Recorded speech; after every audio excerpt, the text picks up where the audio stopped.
Bonjour Clémence. Bonjour Anne-Laurence. Alors en Israël, certains juifs croient que Jésus est le Messie, et ce depuis le début, ça date pas d'hier. Exactement.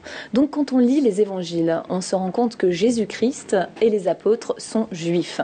Ils ont commencé à prêcher l'évangile aux juifs puis au reste du monde. Donc ce qui a entraîné de nombreux changements dans nos sociétés.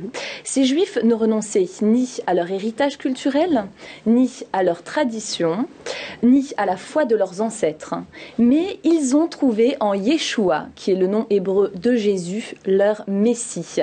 D'où l'appellation juif messianique. Alors, ces juifs messianiques pensent que croire en Yeshua est le seul moyen de pouvoir aimer sincèrement, en action, en parole, en pensée, l'Éternel, leur Dieu. Pour eux, Jésus est leur Messie, parce que sa vie répond, et sa venue d'ailleurs, à pas mal de prophéties hébraïques. Donc pour en citer quelques-unes, eh bien, le Messie doit être né dans la tribu de Juda. Jésus-Christ est né dans la tribu de Juda.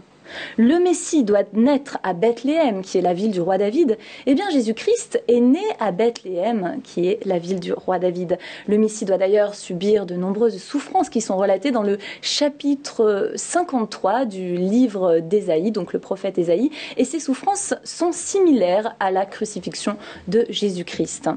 De nos jours, il y a entre 100 000 et 200 000 juifs messianiques dispersés un peu partout dans le monde, selon le site internet Juifs pour Jésus. Alors ces juifs messianiques ne sont pas toujours bien acceptés dans la communauté. Par exemple, Joachim et sa femme, eh bien, sont depuis 7 ans, ils vivent depuis 7 ans un certain rejet par des juifs ultra-orthodoxes qui font partie de l'organisation Gour Chassidim. Ils viennent sous leurs fenêtres manifester leur mécontentement en criant des insultes. Polly, qui est membre également de l'église de Joachim et de sa femme, eh bien, a vécu la même chose. Près de 250 personnes se seront rassemblées devant chez elle pour manifester leur mécontentement. Et dans la rue aussi, Polly et Debbie sont parfois insultées lorsqu'elles sortent. Alors l'existence des juifs messianiques crée un débat dans la société. D'ailleurs, dans le cas de Polly, lorsque les 250 personnes se sont rassemblées, eh bien, une contre-manifestation s'est spontanément organisée dans le jardin du voisin de Polly, qui serait également juif.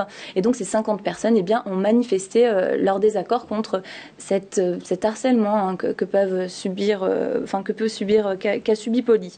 Aux dernières nouvelles, fin de l'été 2011, ces juifs messianiques ont trouvé un parc en périphérie de la ville pour célébrer leur culte en toute quiétude. Bon, c'est une alternative en attendant peut-être plus de tolérance. Merci Clémence.